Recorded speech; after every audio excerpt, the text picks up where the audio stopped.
Praise the lord. అందరికీ వందనాలు తెలియజేస్తున్నాను.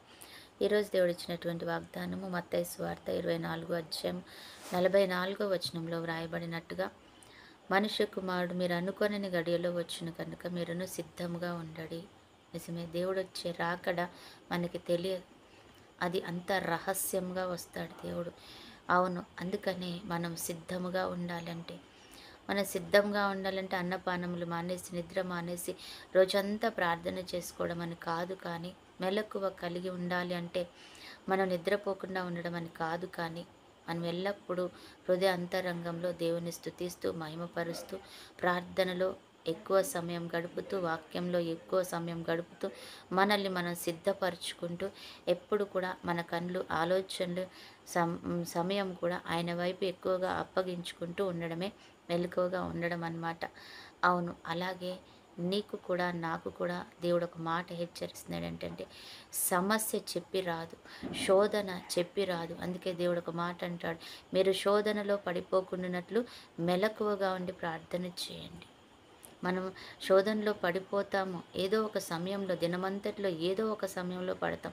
మన దినమంతా మెలకువగా ఉండమని కాదు. కానీ కొద్ది సమయం, ఎక్కువ సమయం దేవునికి ప్రార్థన చేసి, ప్రవ్వా మా చుట్టూ నీ కంచె వేయండి, మేమెక్కడ పడిపోకుండా, జారిపోకుండా, శాపంలో పడిపోకుండా, శోధనలో పడిపోకుండా మమ్మల్ని కాపాడు ప్రవ్వా అని నువ్వు దేవుని మొర్ర పెట్టుకొని, నీ చుట్టూ ఆయన రక్తపు కంచె వేసుకొని, నీ చుట్టూ ఆయన యోబు తన కుటుంబం చుట్టూ ఏ రీతిగా వేసుకున్నాడు అగ్ని కంచె, ఆ రీతిగా వేసుకోవాలి.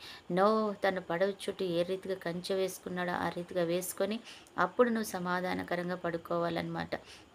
ఆ రీతిగా చేసినప్పుడు దినమంతా ఆయన నిన్ను కాచి కాపాడుతూ ఉంటాడు. నువ్వు చేసే మొదటి గంట ప్రార్థన దినమంతా నీకు ఆశీర్వాదకరంగా ఉంటుందన్నమాట. అందుకనే ఏ సమయంలో ఏదొస్తుందో తెలియదు, ఏ సమయంలో దేవుడు వస్తాడో తెలియనట్టుగానే, ఏ సమయంలో కష్టం వస్తుందో తెలియదు. కాబట్టి మీరు మొట్టమొదటి గంట లేదా మొట్టమొదటి సమయాన్ని దేవునికి అప్పగించి, ప్రభా ఇదిగో నా బిడ్డని, నన్ను, నా కుటుంబాన్ని, నాకు కలిగిన సమస్తాన్ని ప్రభా నీ చేతులకు అప్పగిస్తున్నాను. కాబట్టి మీరు మహిమకరంగా వాటి నుంచి మీ కౌగిట్లో మమ్మల్ని అందరిని దాచిపెట్టుకొని, మా పరిస్థితులను దాచిపెట్టండి ప్రభా అని అడిగినప్పుడు, దేవుడు తప్పకుండా మన జీవితంలో తన కంచెను వేస్తాడు. తన యొక్క 2 చేతులు పెట్టి కాపాడుతాడు. తన కౌగిట్లో మనల్ని పెట్టుకొని ఆశీర్వదిస్తాడనమాట. ఆ రీతిగా మనం ఉండాలి.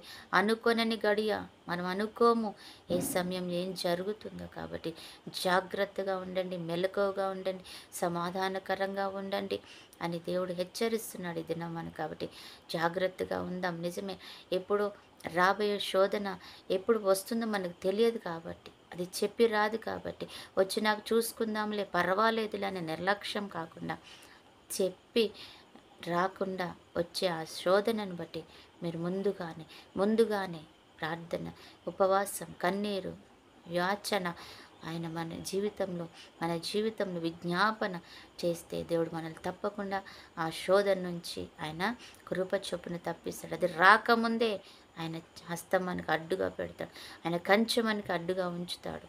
కాబట్టి ఆ కృపను మనం అడుగుదాం, పొందుకుందాం. దేవుడు అటు కృప మనకిచ్చునుగా. ఆమేన్. ప్రార్థన. పరిశుద్ధుడు అయిన దేవా, ప్రేమ కలిగిన తండ్రి, నిజమే ప్రభా, మేము మెలకువగా ఉండి ప్రార్థించే కృపను దయచేయండి. శోధనలో పడిపోకుండా సహాయం చేయండి అయా తండ్రి. ప్రవేశ మెలకు కలిగిన ప్రార్థనలు ఎంతో ఆశీర్వాదం ఉందని నువ్వు చెప్తున్నావు. కాబట్టి ప్రభా అటు కృప, ఆనందం మాకు, మా కుటుంబాలకు మీరు దయచేయమని ప్రభా బ్రతిమలాడుతున్నాను. ఈరోజు ఎంతమంది బిడ్డలైతే ప్రభా ఈ వాక్యాన్ని వింటూ ప్రభా మాకు కూడా అటు కృపను దయచి అని అడుగుతున్నారు, వారందరి జీవితంలో మంచి కాపుదల, కృప, క్షేమం, ఆరోగ్యం, ఆశీర్వాదం, ఐశ్వర్యం, దీర్ఘాయుషు, కృప, సమాధానం, సంతోషం, నెమ్మది దయచేయమని అడుగుతున్నాం.